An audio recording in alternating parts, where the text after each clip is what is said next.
Okay, so you'll see that we've got our 50 amp cord coming out of the RV here. The end is connected to a 30 amp adapter, this orange portion, and we've got our adapter for the front of the generator here. We're just gonna plug it in and give it a little kind of quarter turn to the right clockwise to lock it in place. What I want to do to start is to fire this thing up and show you just how quiet it is. Then we'll focus on the power output and what it does inside the RV. So I've got a decibel meter there after we fire it up.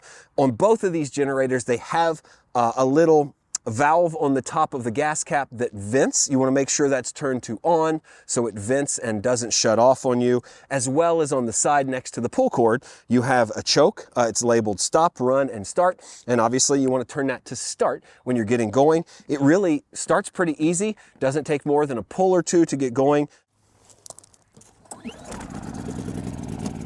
First pull. Now we're going to just turn it up to run.